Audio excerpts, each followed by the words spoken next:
Hace 70 millones de años, donde hoy hay llanuras de maíz, autopistas en Kansas y ciudades en Mississippi, existía un mar. No era una bahía ni un golfo, sino el mar interior occidental. Una vía marítima de 1000 kilómetros de ancho que literalmente dividía América del Norte en dos continentes separados. En este espacio, la geografía que conocemos hoy era irreconocible. La Tierra estaba partida por un océano tropical que funcionaba como el corazón biológico del planeta. Pero lo más perturbador no era la escala del mapa, sino quienes mandaban en esas aguas. El mar de Niobrara albergaba un ecosistema donde los depredadores no solo superaban en tamaño a los dinosaurios terrestres, sino que los hacían parecer eficientes, pero limitados. Era un mundo de monstruos diseñados para una sola cosa: la dominación absoluta. ¿Cómo era posible que un mar tan poco profundo sostuviera a los depredadores más grandes de la historia? Si este tipo de historia te enciende algo por dentro, el botón está ahí. Lo que viene es exactamente para eso. Para entender la existencia de estos gigantes, hay que entender el motor que los alimentaba. El Seaway no era un desierto azul. Era posiblemente el ecosistema marino más productivo que jamás haya existido en la Tierra. Durante el Campaniano y el Maastrichtiano, sus aguas eran cálidas, someras y estaban saturadas de nutrientes. La base de todo era una explosión masiva de fitoplancton. Estos organismos microscópicos convertían la energía solar en biomasa a una escala industrial, creando una cascada de alimento que ascendía rápidamente por la cadena trófica. En el fondo, los arrecifes no estaban formados por corales modernos, sino por rudistas bivalvos gigantes que construían estructuras masivas. Sobre ellos nadaban ammonoideos con conchas de hasta 2,5 metros de diámetro, verdaderas fortalezas flotantes que servían de alimento para niveles superiores. Los peces paquicórmidos y tiburones filtradores patrullaban corrientes donde la vida era tan densa que el agua parecía hervir de movimiento. Sin embargo, había un contraste brutal. Mientras el Seaway era un paraíso tropical, el resto del mundo vivía inviernos árticos extremadamente fríos, comparables a los actuales. Esta diferencia térmica creaba un flujo de nutrientes y corrientes que mantenían al mar interior como una caldera de vida perpetua. En un entorno tan rico en alimento, la evolución dejó de jugar con la cautela y permitió que los lagartos abandonaran la Tierra para conquistar el abismo. Aquí es donde debemos demoler un mito que el cine y la cultura popular han repetido durante décadas. Jurassic World y otros documentales nos han enseñado que el mosasaurio era un dinosaurio marino. Es incorrecto. El mosasaurio no tiene ninguna relación filogenética con los dinosaurios. Pertenece al orden Squamata. Es, en esencia, un lagarto gigante, un pariente cercano de los varanos y serpientes modernas, integrado en el grupo de los Toxicofera. Su transformación fue una de las radiaciones evolutivas más rápidas y agresivas de la historia. Partieron de formas basales como los Aigialosauridae, pequeños lagartos semiacuáticos que cazaban en la costa, y en apenas unos millones de años se convirtieron en máquinas de matar de mar abierto. Su ingeniería biológica era perfecta. Desarrollaron una cola hipocerca, con un lóbulo inferior más largo, una estructura idéntica a la de un atún o un tiburón blanco moderno. Esto les permitía una propulsión masiva y explosiva, eliminando el nado ondulatorio y lento de los reptiles primitivos. Sus extremidades se transformaron en aletas hidropedálicas con 5 dedos alargados que servían como timones de precisión. Pero el arma definitiva estaba en su cabeza. Poseían una movilidad craneal llamada streptostilia, que les permitía expandir la mandíbula y tragar presas mucho más grandes que su propia garganta.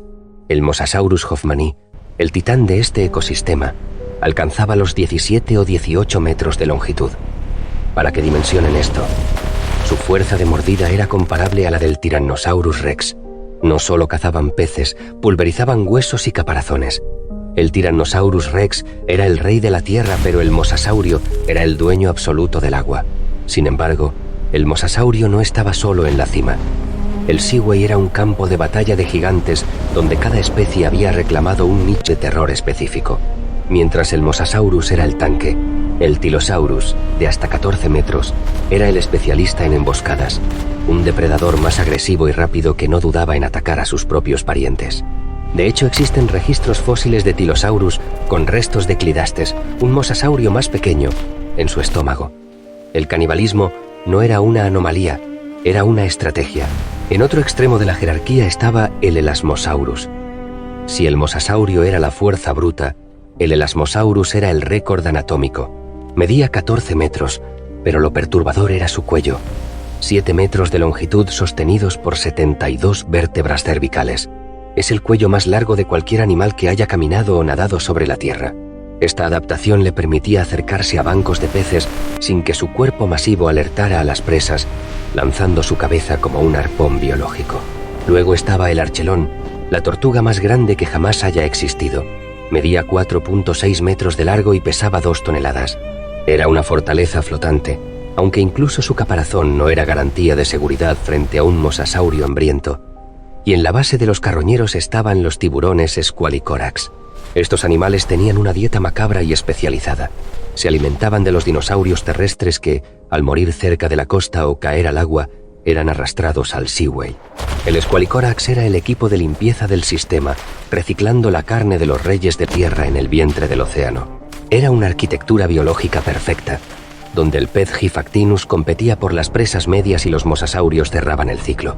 Toda esta complejidad quedó grabada en la piedra.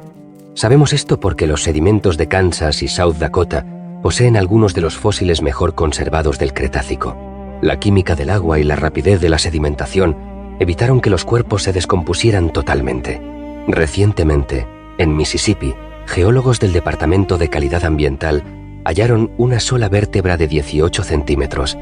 Ese dato, aunque parezca pequeño, es una bomba paleontológica. Sugiere que el Mosasaurus hoffmanni pudo alcanzar tamaños aún mayores a los 17 metros ya documentados, impulsado por la abundancia extrema de presas en esa zona del Seaway. La historia de estos animales es también una historia de errores humanos. En 1764, los primeros fragmentos hallados en Maastricht fueron descritos como un pez que respira, básicamente una ballena extraña. Tardamos décadas en entender que estábamos viendo algo distinto. Fue Georges Cuvier quien, analizando la anatomía, confirmó que se trataba de un reptil y utilizó este hallazgo para formular una de las ideas más revolucionarias de la ciencia, la extinción. El mosasaurio no solo fue un monstruo, fue la prueba de que especies enteras podían desaparecer para siempre. El sistema era perfecto, productivo y letal, hasta que el cielo se volvió fuego. Hay algo más en esta historia que la mayoría de la gente no conoce. Es lo que más me costó procesar cuando lo leí en los estudios originales. Pero antes, si te apasiona descubrir cómo la ciencia reconstruye mundos perdidos, suscríbete. Lo que viene ahora es la parte más extraña. Durante años creímos que los mosasaurios, como la mayoría de los reptiles, dependían de la costa para poner huevos, pero la evidencia moderna nos dice lo contrario. Se han hallado embriones dentro de hembras de Plioplatecarpus, lo que confirma la viviparidad. Nacían vivos en mar abierto. Esto significaba que el mosasaurio era totalmente independiente de la Tierra. Podía colonizar cualquier océano del globo sin volver jamás a la playa. Sin embargo, aquí aparece la paradoja. En la Antártida se descubrió un huevo gigante, el Antarcticoolitus brady, de 29 centímetros de largo y 6.5 kilos. Es un huevo de cáscara blanda, similar al de los lepidosaurios modernos. Esto sugiere que algunos linajes aún experimentaban con la puesta de huevos que eclosionaban inmediatamente en el agua. Esta capacidad de independencia total del mundo terrestre los hacía invencibles en su entorno, pero los dejó completamente atrapados cuando el impacto ocurrió. En el segundo cero, el asteroide impactó en el Golfo de México. Para los habitantes del Seaway, el fin no llegó como un ruido, sino como un muro de agua. Un tsunami masivo generado por el impacto cruzó la vía marítima interior occidental en cuestión de horas, arrasando las costas y removiendo los fondos marinos. Pero el agua fue solo el principio. En los minutos siguientes, el material eyectado que había salido de la atmósfera comenzó a regresar en forma de esferas de vidrio incandescente. Una lluvia de fuego cayó sobre la superficie del mar, calentando las capas superiores del agua y matando instantáneamente a todo lo que flotaba. Pero el verdadero asesino fue invisible. La oscuridad global que siguió al impacto bloqueó la luz solar. En cuestión de días, el fitoplancton, el motor del mundo, murió masivamente.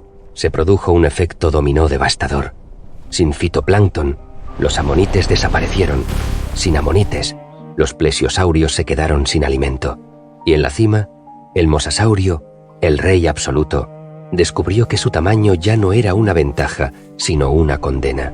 Necesitaban cantidades industriales de calorías para mantener sus cuerpos de 17 metros, y en un océano muerto, el hambre es el depredador más rápido. El mar interior occidental era el ecosistema más productivo del planeta, y precisamente esa hiperdependencia de una cadena alimentaria eficiente lo convirtió en la trampa más letal. Los monstruos del Seaway no murieron por ser débiles, ni por ser lentos, ni por ser superados por otro depredador. Murieron porque alcanzaron la especialización máxima, y en la naturaleza, la especialización máxima es la vulnerabilidad máxima. El mosasaurio no fue derrotado por la evolución, simplemente fue el rey de un mundo que dejó de existir en una sola tarde.